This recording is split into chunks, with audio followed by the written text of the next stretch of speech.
ఒక ముస్లిం బ్రదరు నన్ను కొన్ని క్వెషన్స్ ఏశిండు. రామేశ్వరం కెఫేలో దొరికిన ఇద్దరు ముస్లిమ్స్ అయితే అందరు ముస్లిమ్స్ చెడ్డోళ్ళయిపోతారా?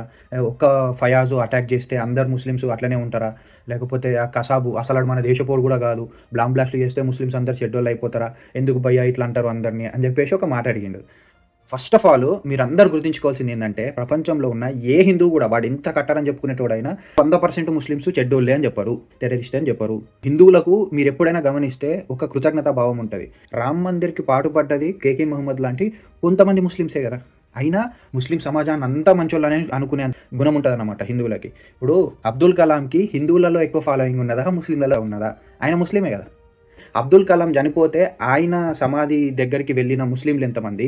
ముఖ్తార్ అన్సారీ లాంటి టెర్రరిస్ట్ చనిపోతే జునేద్ అని ఒక చిన్న పిల్లని చంపేసిండు. వాడిని పూడ్చడానికి వెళ్ళిన ముస్లిమ్స్ ఎంతమంది?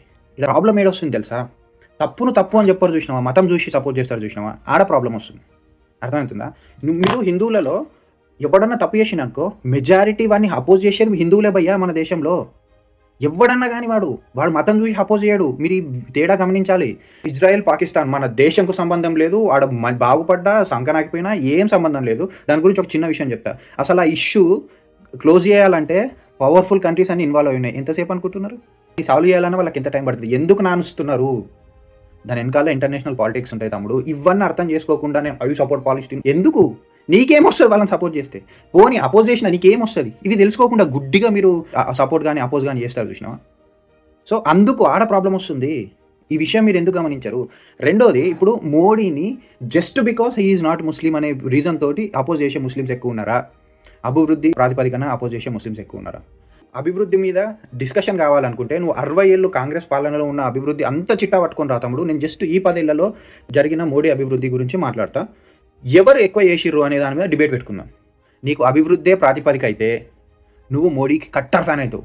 దేనికి భయపడకుండా ఆయన తీసుకున్న నిర్ణయాలు ఇంకెవరు తీసుకోలేడు.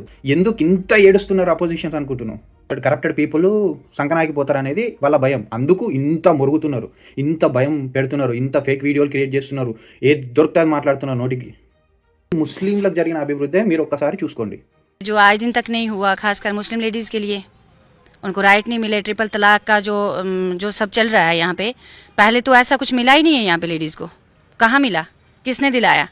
3 तलाक दिए और निकल गए, मर्द निकल गए, जहाँ मन किया चल पड़े. लेकिन ये बदलाव तो मोदी जी नहीं लाया है ना. जम्मू कश्मीर में क्या दिखा बदलाव आपने?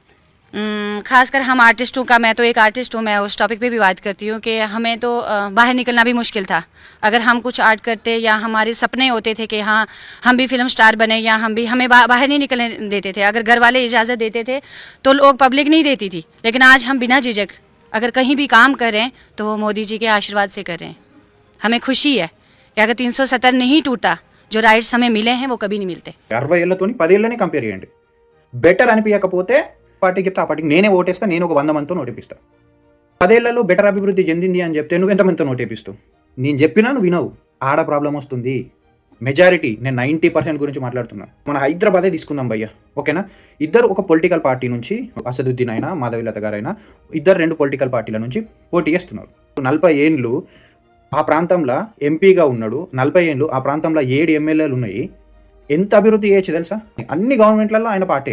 టీడీపీ ఉన్నప్పుడు టీడీపీకి దోస్తు, కాంగ్రెస్ ఉన్నప్పుడు కాంగ్రెస్ దోస్తు, టీఆర్ఎస్ ఉన్నప్పుడు టీఆర్ఎస్ దోస్తు, మళ్ళీ కాంగ్రెస్ వచ్చింది, మళ్ళీ కాంగ్రెస్కి దోస్తు. ఇప్పుడైతే కాంగ్రెస్ క్యాండిడేట్ని కూడా పెట్టలేదు. మళ్ళీ వీళ్ళు ఏమంటారు? ఎంఐఎం బీజేపీకి బీ టీం అంటారు.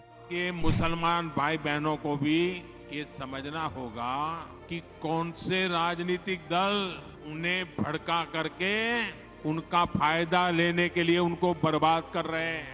आजकल हम देख रहे हैं कि यूनिफॉर्म सिविल कोड के नाम पर ऐसे लोगों को भड़काने का काम हो रहा है.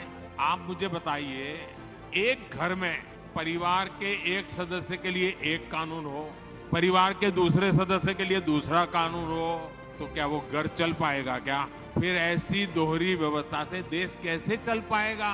हमें याद रखना है कि भारत के संविधान में भी నాగరికం కే సమాన్ అధికార్ కి బాత్ కహీ గయి హై. అంటే ఎవడు లంగా మనం పడతాం కాబట్టి మొగోళ్ళకి నడుస్తుంది. ఆడోళ్ళని తిడతారా భయ్య? అది మన సంస్కారమా? అది మన దేశ సంస్కారమా? నువ్వు హిందూగా, ముస్లింగా, ఇంకెవడన్నా కానీ ఆడోళ్ళని తిట్టే సంస్కారం మనకున్నదా? మన దేశ సంస్కృతి అది. ఎంత గలీజ్గా తిడుతున్నారు చూడు ఒకసారి మీ దోస్తులో, మీ బాయిలో, ఇంకెవడో. ఒకసారి కమెంట్లలో పోయి చూడండి. గిల్ అయ్యుండి వచ్చేటందుకు భయపడే ఇలాకలోకి ధైర్యంగా వచ్చి కొట్లాడుతుంది కదా, ఆ ధైర్యాన్ని మెచ్చుకునే గుణం ఉన్నదా మీకు? జస్ట్ ముస్లిమ్స్ కామెంట్స్ చదువు, నీకు ఏమనిపిస్తుందో ఒకసారి చెప్పు. దాన్ని టెర్రరిస్ట్ మెంటాలిటీ అన్నారా? ఇప్పుడు అందరిని ఒక్క బాస్కెట్లో పెట్టి ఎట్లా చూడరు మరి? నువ్వు ఎవరిని సపోర్ట్ చేస్తున్నావు? 10% మంచి వాళ్ళే ఉన్నారు అనుకుందాం, ఆ 10% అనుకున్నావు నువ్వు, 90% जीडीपी की फुल फॉर्म बता दो आप। जीडीपी की फुल फॉर्म क्या है? नहीं है गवर्नमेंट। शाबाश बेटा, बहुत बढ़िया। ये थोड़ा सा टफ क्वेश्चन हो गया जो ये जीडीपी का पूछ रहा है। इनको चाहिए रोजगार, रोजगार चाहिए ना। एक प्रश्न का जवाब दे दो, मैं समझ जाऊंगा तुम बेरोजगार क्यों है और रोजगार क्यों नहीं मिला। 10th का स्पेलिंग होता है TENTH, यही होता है ना 10th का। 12th का स्पेलिंग बता दो, समझ में आ जाएगा जो रोजगार क्यों नहीं है। 12th का स्पेलिंग। अरे हम क्यों बताएं, मैं तो बता। ఎంత స్పెల్లింగ్ రాదు కానీ జాబు ఎట్లా రావాలి, ఎట్లా ఇస్తారు, ఎవడైనా ఎందుకు ఇస్తాడు? యూసీసీ అంటే ఫుల్ ఫామ్ కూడా తెలియదు. अब ये जो यूसी ड्रेस का है, मतलब पूरा ड्रेस एक ही जैसा ड्रेस पहनेंगे। जब आएगा तो अगर मान लीजिए धोती कुर्ता हमको भी थोपा जाएगा, धोती कुर्ता हम पहनेंगे। अगर ऐसे यूसीसी लागू हो गया कि ये ड्रेस पहना जाएगा कि धोती कुर्ता। సమానం అనుకున్నప్పుడు అందరికీ సమానమైన న్యాయం జరగాలి కదా. అంటే దానికి రీజన్ కూడా తెలియదు, దానికి ఫుల్ ఫామ్ కూడా తెలియకుండా దాన్ని అపోజ్ చేస్తున్నాడు. ఏ ప్రాతిపదికన అపోజ్ చేస్తున్నాడు? ముస్లింలను ఎవ్వరు హేట్ చేయరు. నువ్వు తప్పు చేసినోని మాత్రమే ఈడు లంగా అంటారు, ఈడు తప్పు అంటాడు, టెర్రరిస్టు అంటారు. మీకు మతమే ముఖ్యము దేశం కంటే ఇంకా దేనికంటే అని మీకు కూడా తెలుసు, మాకు కూడా తెలుసు. కానీ ఎక్స్ప్లెనేషన్ ఎందుకు ఇస్తున్నా తెలుసా? ఆయన మర్యాదపూర్వకంగా ఆయన లాంటి దేశం బాగుపడాలని కోరుకునే నలుగురు మంచోళ్ళు ఉంటారు. सबसे पहले हमारा नारा सारे मुस्लिमों का पूरे देश में, ना दूरी है ना खाई है, मोदी हमारा भाई है। और मोदी की गारंटी 101% सत्य हुई है और होती रहेगी आगे भी। మా మతాన్ని ఎవరో బ్లేమ్ చేస్తున్నారు అనే ఒక అపోహలో బతుకుతున్నాడు కాబట్టి ఎక్స్ప్లెనేషన్ చెప్తున్నా ఆయనకు. జై హింద్.